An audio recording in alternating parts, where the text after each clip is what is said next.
40 दिन आदमी जमात में बुला कर ले जाते हैं, ईमान बोलने करा देते हैं, ईमान सुनने कराते हैं, ईमान करने कराते हैं, तो आदमी की हालत क्या होने लगती है, दीनी बन जाती है। अगर LKG से बच्चा शुरू करके 10th स्टैंडर्ड तक मुसलसल कुफ्र सुने, कुफ्र बोले, कुफ्र देखे, कुफ्र करे, तुम्हारा बच्चा ईमान में बाकी रह जाएगा कि देख लो। बेंगलुरु में मेरा एक स्कूल है, मैंने 3 जनवरी को अंबेडकर हॉल में मैंने अपना एनुअल डे किया। उससे पहले उस एनुअल डे की तैयारी के लिए हॉल को इंस्पेक्शन करने के लिए 2 दिन गया। उससे पहले 2 दिन पहले 2 तारीख को भी एक स्कूल का फंक्शन हो रहा था, एनुअल डे हो रहा था। 1 तारीख को भी एक स्कूल का एनुअल डे हो रहा था। मैं देखने के लिए अंदर गया, 90% मुसलमान बच्चे बुर्का ओढ़कर ऑडियंस अपने बच्चों को देखने के लिए आए हैं और वहां पर पूजा कर रहे हैं बच्चे और हमारे पेरेंट तालियां मार रहे हैं। वो स्कूल वाले करा रहे हैं, वो उसको बात छोड़ दो, स्कूल भी मुसलमानों की स्कूल है। स्कूल भी किसकी है? मुसलमानों की स्कूल है। और ऑडियंस ऐसा लग रहा था कि जुमा हो रहा है। वहां पर सब टोपियां पहन ले कोई बैठे हुए थे, सब बुरखे पहन लेकर बैठे हुए थे। वो बुरखे भी पहन लेकर बैठे हुए थे जिसमें नाखून भी ना दिखे, लेकिन उनके बच्चे पूजा कर रहे हैं और क्या मार रहे हैं। अब सोच लो कि ये हालत होगी तो 10-12 साल के बाद इस मुल्क के अंदर हालात क्या होने वाले हैं।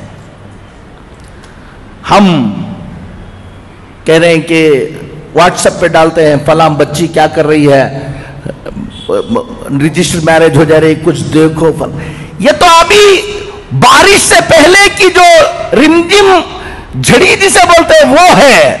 12 साल के बाद अभी ये सिलेबस पूरा ये होने के बाद जो तुम्हारे मोहल्लों में, तुम्हारे घरों में होगा, तुम अंदाजा नहीं लगा पाओगे। एक बात आप सबको मैं बताता हूं, आज 2 बातें आपको बताकर जाऊंगा। अल्लाह ताला हमको समझ की तौफीक नसीब फरमाए। खुद अपनी नस्ल की फिक्र करो, अपने बच्चों की फिक्र करो,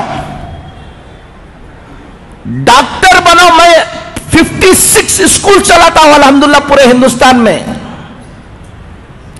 ताकि हमारे बच्चे डॉक्टर बने, इंजीनियर बने, मॉडर्न एजुकेशन में आगे आए। मैं उसका दाई हूं।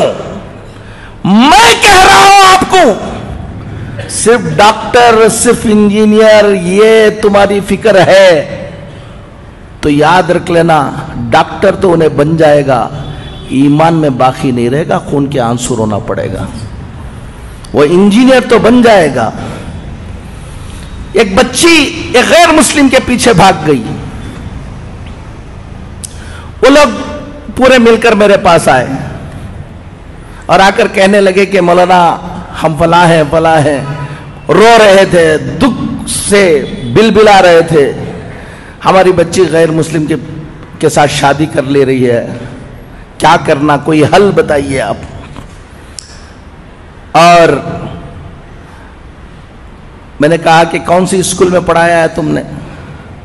तो स्कूल बताया उन्होंने, वो स्कूल जहां कुफ्र ही कुफ्र है। अब वो जोश में आकर उनके बाप ने मुझसे कहा, हजरत मेरा बस चल जाए तो मेरी बच्ची को मैं कत्ल कर दूं। मैंने उससे कहा, तेरा बस चल नहीं रहा इसलिए कत्ल नहीं कर रहे, तेरा बस चला तो तुम उसको कत्ल कर देते हो बोल रहे हो। मैं एक बात बताऊं तुमको, मेरा बस चलता तो तुमको कत्ल कर देता था मैं। वो बच्ची की गलती नहीं है। अगर आज से 10 साल पहले, 12 साल पहले, 15 साल पहले अगर तुमको आकर मैं कहता उस स्कूल में, जिस स्कूल में जा रहे हो उसका जहन ये बनने वाला है, तुम ख्याल करो कि ऐसी स्कूल में दाखिला करो जहां उसका क्या रहे, ईमान बाकी रहे, तो तुम मौलाना को कहते कि मौलाना आप बैकवर्ड हैं। तुम बहुत फॉरवर्ड बन रहे थे ना, ले लो। आपको बता रहा हूं, दीनदार घरों के बच्चे ईमान में बाकी रहना। अलीगढ़ गया था मैं, حضرت مولانا حکیم کلیمالدین صاحب دامت برکاتہم اللہ ان کی عمر کو دراز فرمائے، وہاں گیا، وہاں بیٹھا ہوا تھا، ایک صاحب آئے بڑے دیندار، کہا کہ حضرت آپ کو یہاں سے جانے کے وقت ایک آدھا گھنٹے کے لیے ہمارے گھر آنا ہے۔ کہا کیا بات ہے؟ ایک لڑکی غیر مسلم ہو گئی ہے، بہت دن وہ جا کے دوسرے سے کیا ہو گئی ہے، شادی ہو گئی، بہت دنوں کے بعد سمجھانے کے بعد 2 سال کے بعد اس کو بلا کے لے کر آئے، آپ کی زبان سے کچھ بول دیں گے تو انشاءاللہ۔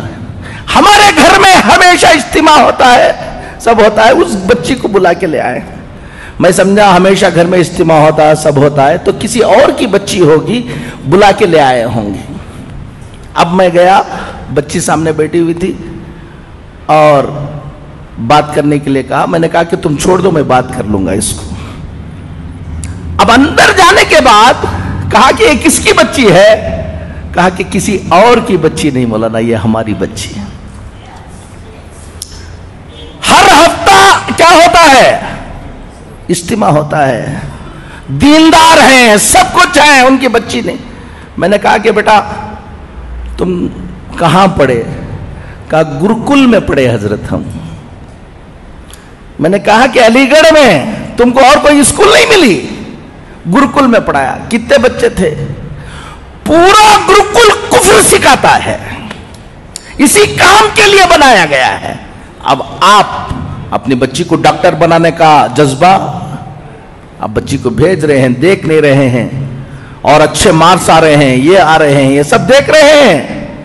میں نے کہا کتنی اور مسلمان بچیاں تھیں وہاں پر؟ کہا کہ ہم لوگ ایک 6-7 بچیاں تھیں، کیا کیا پروگرام ہوتے تھے، کیا کیا، اب پورا بتایا۔ میں نے ان کو بلا کر بتایا، ہفتے میں 1 مرتبہ تم گھر میں بٹھا کر اس بچی کو اجتماع سنا رہے تھے، اور صبح کو اٹھے تو شام تک وہ کفر سنا رہے تھے۔ تمہارے کفر، اس کفر کا اثر ہوگا یا تمہاری تعلیم کا اثر ہوگا؟ ایک بات ذمہ داروں کو کہتا ہوں، اپنے اپنے علاقے کے اندر ٹیوشن سینٹر شروع کرو، بچے اسکولوں کو جائیں، ٹیوشن کو آئیں، اور ٹیوشن کو آ کر جو ٹیوشن پڑھانے کے وقت جو کتابوں کے اندر کفر لکھا ہوا ہے ٹیوشن بھی پڑھائے اور کفر کو کلیریفائی بھی کرے ہمارے ٹیچرز۔ اس سے بچوں کے ایمان کی حفاظت ہوگی۔ دوسری، مکتب کے نظام کو کیا کرو؟ مضبوط کرو۔ پہلے واجب تھا تو اب فرض ہے۔ اگر کوئی گھمنڈ کر کے میرا بچہ میں فلان جگہ پڑھا لوں گا، فلان جگہ پڑھاؤں گا، مکتب کو نہیں بھیجے گا، 15-20 سال کے بعد خون کے آنسو رونے کے علاوہ کچھ نہیں رہے گا، یاد رکھ لینا۔ ایک بات تو سب سے اہم اس وقت یہ ہے کہ اپنے بچوں کے ایمان کی حفاظت کی فکریں کرو، محنتیں کرو، ٹائم کم ہے، سوچیں گے نہیں۔ اپنے اپنے سب لوگ الحمدللہ، ابھی اثر یہ ہے کہ ایک طرف یہ فتنہ ہے لیکن مسلمانوں میں بھی بڑی بیداری ہے۔ ہم پورے ہندوستان میں جاتے ہیں، ہر مسلمان چاہتا ہے کہ کچھ نہ کچھ ہم دین کے لیے کریں۔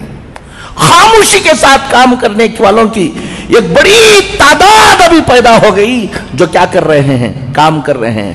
آپ کو بھی، نوجوانوں کو کہتا ہوں، سب کو کہتا ہوں، اپنا وقت اور اپنا پیسہ، اپنی دولت، تھوڑا سا پیٹ پر پتھر باندھ لو، لیکن اپنی اس آنے والی نسل کی حفاظت کی محنت میں لگاؤ۔ ہمارے بچے جو بڑے بچے ہیں، نوجوان بچے ہیں، کالجوں میں پڑھ رہے ہیں، یہ کر رہے ہیں، ہر دن 1-2-2.5 گھنٹہ دو شام کا وقت کہ بچوں کو جمع کر کے ٹیوشن تم چلاؤ، چلا کر ان کو اچھا پڑھاؤ اور کفر شرک کی پہچان ان کو بناؤ۔ اگر تم 1-2 گھنٹے اپنے ان ملت کی حفاظت کے لیے نہیں دے سکتے تو کہیں چائے پی لے کر قوم کی حالت پر گفتگو کرنے کا تم کو کوئی حق نہیں ہے۔